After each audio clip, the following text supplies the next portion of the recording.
What is up, everybody, and welcome back to this week's episode of Touchdown and Ties, the father-daughter sports podcast discussing football and everything else in between. I'm your co-host, Brianna, the daughter of this duo. What up, everybody? And I'm Keith, the other co-host, her dad. In today's episode, we're going to be wrapping up week 1 in the NFL, where we saw a couple of frustrating losses and a couple of fourth quarter comebacks. But before we do, please go ahead and follow us wherever you listen to podcasts so you can be updated whenever we upload an episode, and it also helps us out as well. All right, let's go ahead and get into it.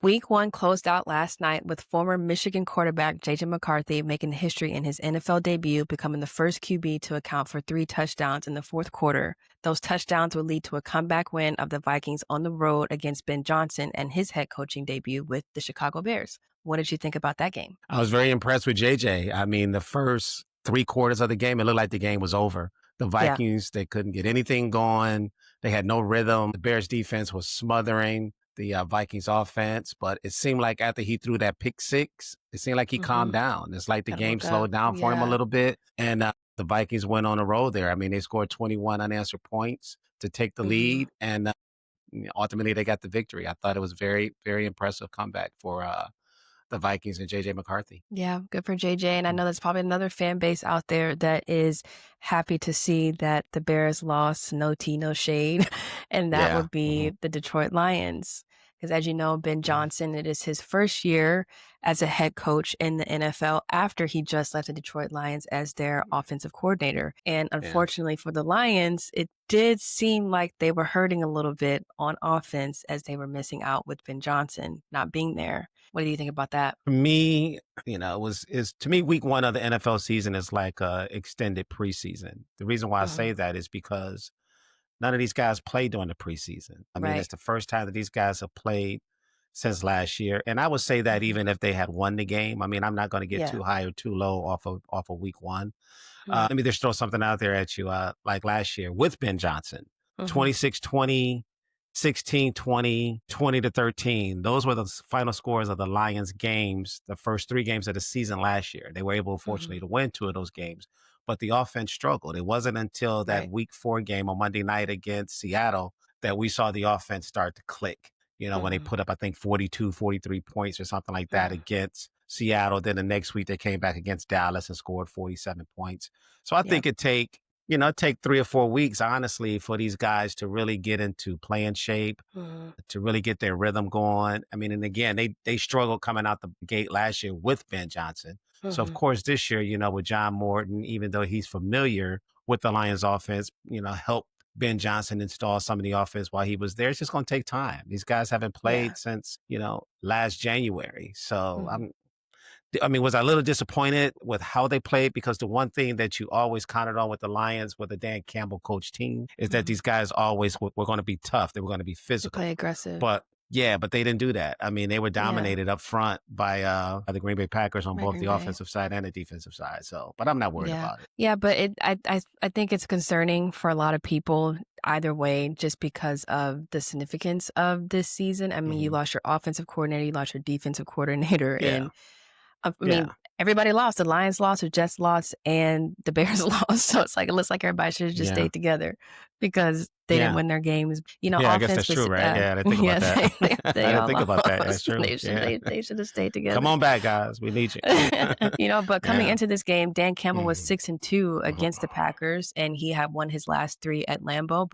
I think the Packers kind of just had something to prove. I mean, this was their first season opener since 2018, I believe. 2018, 2019, something like that. Yeah, 2018, 2019. Not to mention they just tired of losing to the Lions. They're tired of the Lions. Yeah. The Packers were at one point in time the talk of the NFC, if not the talk of the NFL. And again, the Lions were not a team for them to worry about, but I think the offense just needs a lot of work. Like you said, none of these guys played during the preseason. So this could just be a little bit of them kind of, dusting themselves off. But for sure, Jared Goff can't keep getting touched like that. There were 4 sacks in this game. I think we need to put out a back signal for Frank Ragnow to come out of retirement. The breaking is cute, but he got to come on back, because clearly, he's needed. unfortunately for, Sonic and Knuckles, our dynamic duo in the NFL, they only had 22 carries and a total of 46 yards with an average of 2.2 yards for their carries. So that was bad. And even when they did have some motion down the field, they settled for field goals or nothing at all. And you cannot win a football game on field goals. No. There's a lot of tweaks to make. And unfortunately, a lot of other teams, they use that preseason to fix those tweaks. But, Dan Campbell doesn't play his starters really in the preseason, which I understand because of injuries and things like that. But I think last night could have benefited them getting a couple of reps in because it simply just looked like they just weren't ready to play. And the Packers were ready for whatever reason they had. But the offense, I did not like what I saw at all. I was covering my eyes like this the whole time because I was like, what are they doing? Packers were definitely motivated. Like I said, the schedule came out in May. They saw that they were going to start the season off with the Lions, a team that they absolutely hate. So the Packers, and you would hope that the Lions were able to match that energy. And I don't think the Lions were able to match that energy. For whatever reason, they just didn't seem that they were ready to play, which was probably the most surprising thing. Again, Dan Campbell coach teams have always been known for being, very tough, very physical, ready to play. But for whatever reason, it just, not making an excuse, they just didn't seem like they were ready to go. They weren't ready. That's just as simple as. They don't play during the preseason because it's the risk reward, right? I mean, because on one hand, you say, well, they got all these new coordinators, they need to play. But then what happens if one of those guys get hurt? Jerry Goff get hurt or Jahmyr Gibbs get hurt or Aiden Hutchinson get hurt again. Now all of a sudden the coach is an idiot. Like, why did he play these guys? Why he played his preseason game. So that's why I said, for me, that first game of the season, probably like the first 2 or 3 games are like preseason games because these guys are getting their legs up under them. They're trying to get that rhythm back and that sort of thing going forward because they haven't done, they have the OTAs and they have these organized scrimmages against other teams, but it's not the same. You're not really playing at true game speed when you're doing that. So, I mean, look, last year the Ravens started 0-2, came within one game of going to the Super Bowl, right? The New Orleans Saints last year, if I remember, they started 2-0. They beat the Panthers. I think they scored like 40 plus points in their first 2 games, including one against the Cowboys. And everybody was like, oh my God, the Saints were, they're going to be great. They ended up firing their coach midway through the season and only winning 5 total games. Yeah. So, I mean, it's always overreaction when your team lose. But lose or win, me, honestly. Yeah. I mean, that's true. I mean, but for me, it's one game, man. I mean, it's one game. It's a long way to go. So I think they'll be okay. But there's going to be even more intrigue with this game coming up this week against Chicago. Sunday. I mean, it was already going to be a lot of intrigue anyway, but now both teams, start off the season with losses in the division.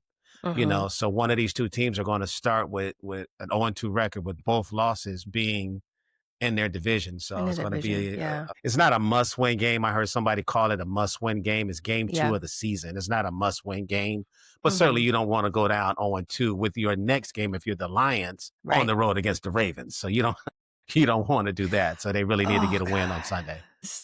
I forgot about that. This schedule is brutal.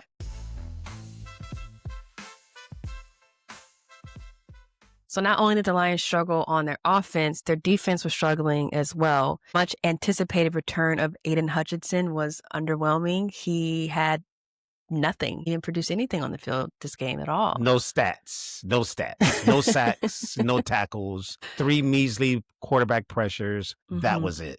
That was it. Aiden Hutchinson did nothing in the game. Yeah. So just out there exercising. So coming off that injury, he does have a lot that he needs to work on. Again, dusting some things off, but the Packers can't say the same. Micah Parsons came out, debuted with the Packers, and he had a sack against Jared. Yeah, forced an interception on another pressure. He did. And they sued the all-world offensive lineman for the Lions. He did not play well in this game against Micah Parsons. I think he graded out as the lowest offensive lineman on the Lions unit, which is really remarkable to say that about Penei Sewell or whatever. Penei Sewell, yeah. But overall, the Lions defense didn't. No, it does not. Overall, the Lions defense did not play poorly. I mean, they got off to a slow start in the first half, even without putting pressure on the quarterback. The Lions only gave up 266 total yards on offense, which is not bad at all. Yeah, I mean, had you told me that going into the game, I would have been like, Packers going to get blown out.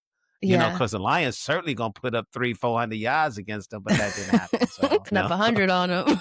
Yeah, they barely got the 200 some odd yards. I think the Lions had 246 yards. That was it. So it was rough. So got some things to work on defense too. Yeah, definitely. Right. First game of the season, they'll get better. They get better.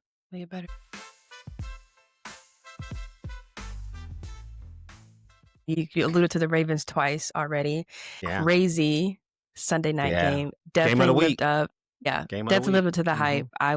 Not once did I turn that off. So even though I'm not like a diehard Bills fan, I could appreciate what Josh Allen was saying about the fans having some faith to stay in the game, because there was not one point where I was like, oh, this game is over.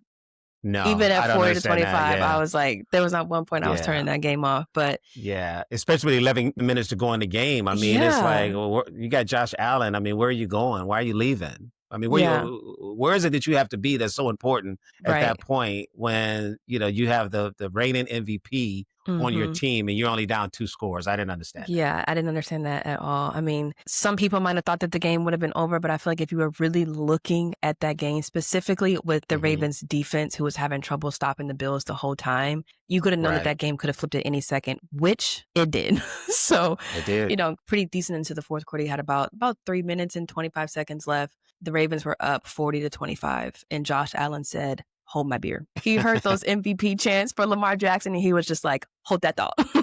Hold that thought.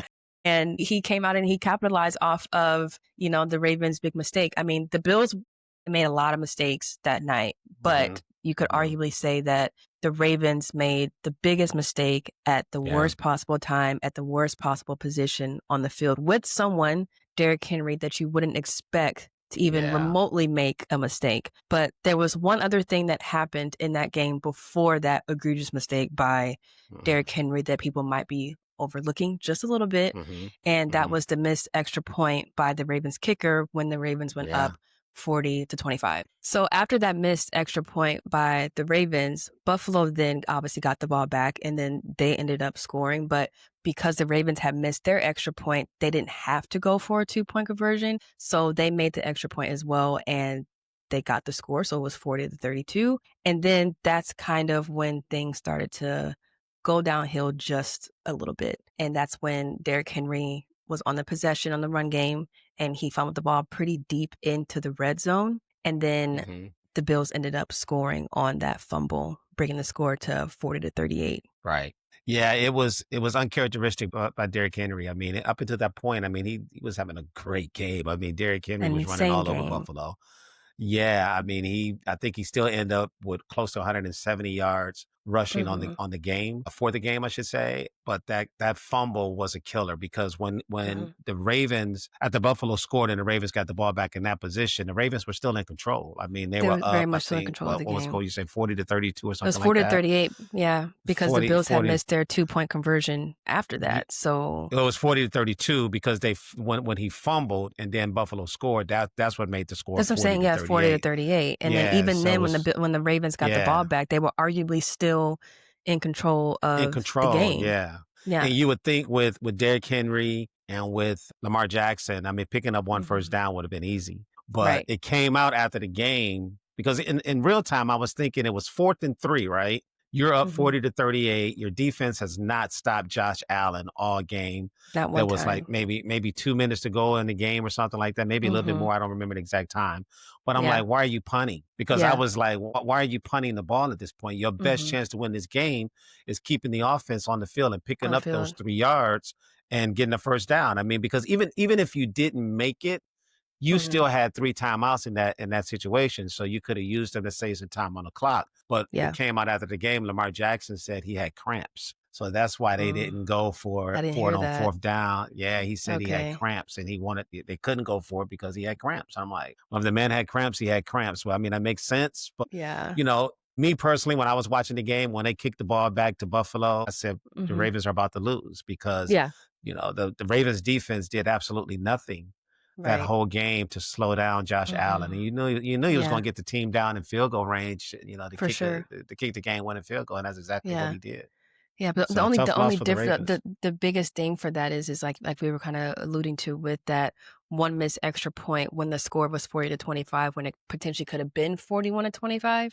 If everything after that would have transpired the same way, then that field goal would have been a game-time field goal and not a game-winning field goal. So, yeah, good point. Yeah. So yes, Derrick Henry made a really big mistake, but there's also those other little mistakes throughout the game that when you really sit down and go back and think about it, it's like a shoulda, woulda, coulda, because if that extra point was not missed, then it would have been 41-41. Then it would, crazy overtime, whatever. And, maybe the Bills still would have won in overtime. Who knows? But who knows, right? They kind of just like shot themselves in the foot. To me personally, twice, not just once. It was twice. Yeah. So to me, it was in essence because Buffalo had just scored the touchdown. They missed on their 2-point conversion. Then, Henry, I think it was a 46-yard touchdown run that he had. And then you missed an extra point. So to me, it was like you gave them back that point. Yeah. That because if they would have just kicked the extra point or whatever, then they would have got that 1 point anyway. But because you missed your extra point, it's like you gifted them a point. And I know it's maybe a little complicated, it may not make sense, whatever, but to me it makes sense that you gave them back that point. It was to me it was huge. Just like, man, he missed that kick. I mean, it was 11 minutes to go in the game, and it's like, okay, Buffalo was going to keep scoring. At that point, the Ravens defense wasn't doing anything to slow down Josh Allen. And the one thing I didn't anticipate happening was the fumble by Derrick Henry, and it ended up pretty much turning the game after that. For sure. I just don't. I mean, I saw another interesting statistic about this too. The Ravens became the first team in the history of the NFL to score at least 40 points and rush for 235 or more yards and lose the game. Wow. First time that's ever happened. It's previous to Sunday night, the teams were 277-0, and they ended up being the first team to lose a game with rushing and scoring that many points. Jeez. And this is becoming like a trend. A trend. I was thinking about okay. Yeah. This is, I think, maybe the 7th or 8th time in the last few years that the Ravens have blown a double-digit fourth quarter lead, which is unheard of when you have a guy like Lamar Jackson. Who can just run the ball, right? I mean, but these things happen, whatever. It's not just on him or whatever. But it's very interesting. That's 8 times that this has happened over the last 3 or 4 years, which is pretty. With just the Ravens. Yeah, with just the Ravens. Oh, with wow. just the Ravens. Yeah. So as good as they've been, in the Lamar Jackson era, I mean, they could have been even better had they won some of those games. Basically, they just need to close it out. And this is a game that could determine home field advantage in the playoffs. I mean, if it comes down to a tie break or whatever, and the Bills, have the head-to-head win against the Ravens, I mean, you'll end up going back to Buffalo in January. And good luck with that. I mean, but they still play each other one more time. But still. But they still played each other one more time in the regular season, or no? No, this is their first and only time playing. Really? Yeah, they only play because they're not division opponents. So the next time if they play each other, the next time they play each other will be in the playoffs. Okay. Yeah, you only play your division opponents twice. Everybody else you just play once. Once. Okay. So the Bills are what, in the AFC East, and the Ravens are in the North, AFC North. That's stupid. Yeah. Because the Bills are more north than the Ravens, and the Ravens are on the East Coast. Yeah. I don't understand that. Because again, why is Dallas in the NFC North? Dallas is in the NFC East. Sorry. Dallas is in the NFC East. Sorry, I knew that they were in the NFC East. I said North because I was looking at this. It's crazy. The geography doesn't make sense, but they try to keep certain teams in certain divisions because of rivalries. Right. Is what it's about. That's all it is. Because you figure like, there are 2 teams in Texas, right? So the Texans play in the AFC South, but the Cowboys play in the NFC East. Kind of weird, right? NFL doesn't know geography, I guess. Exactly. Yeah. There's always talk about realignment, and they have realigned the divisions. I mean, like when I was growing up, there were only, I think, 6 divisions.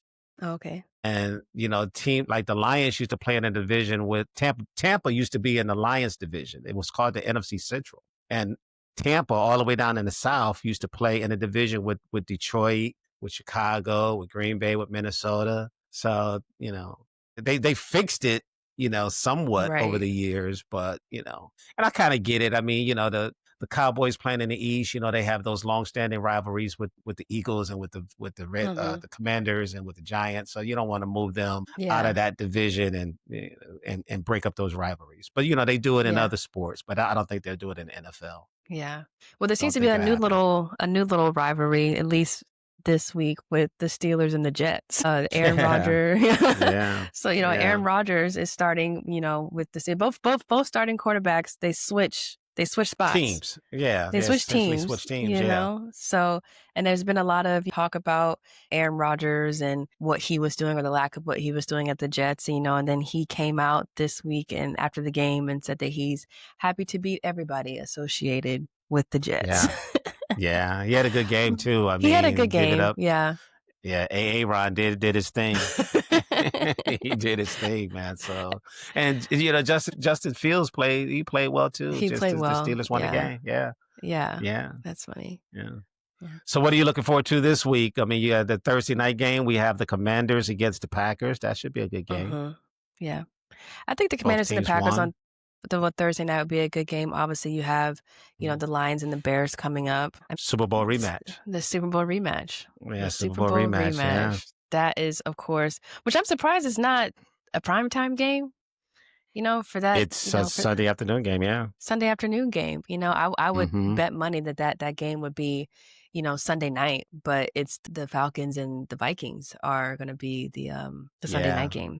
You got to keep everybody happy, man. The NFL's got a lot of mouths to feed, and Fox is like, no, we want that game. You got to give everybody something. Yeah. You got to give everybody something. You just gave NBC the Ravens and the Bills, to open up the season. So, they can't have everything. Right. Yeah. So you got to I guess that's true. It's the same. It's the same thing. So got to have some marquee matchups on every channel. But I mean, obviously you're going to be excited about the Lions and the Bears, which we kind of already talked about earlier with everything that's kind of transpired between those teams. But is there any other game that you're excited about this week?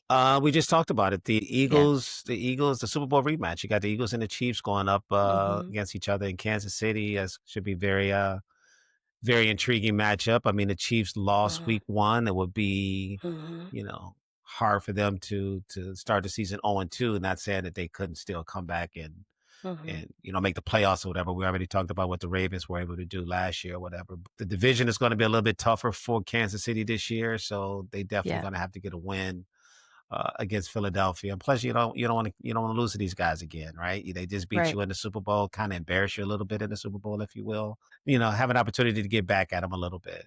There's no trophy on the line, but at least you can get some revenge, I guess. Some bragging rights, just a little bit, yeah. Yeah. Because if they were to lose on Sunday, technically, the last 3 games they would have played, they would have lost, and 2 of those would have been to the Eagles. So yeah, go Birds. That is true. Sorry. Yeah. So it should be good.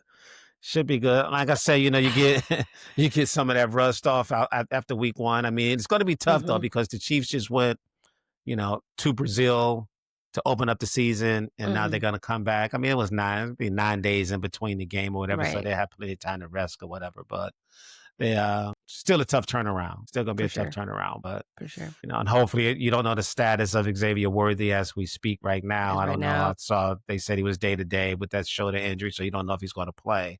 If he doesn't play, then of course that's going to affect Kansas City's offense, but should be a good matchup. Should be. Well, we'll go ahead and see that later this week. So we have week 2 starting on Thursday night, and then we'll get going Sunday and for Monday Night Football. All right, we'll go ahead and wrap this episode up here. Thank you guys so much for tuning in. And as always, please go ahead and follow us wherever you listen to podcasts so you can get updated as soon as we upload an episode. And it also helps us out as well. All right, we will see you guys on the next one. Stay here till we get back.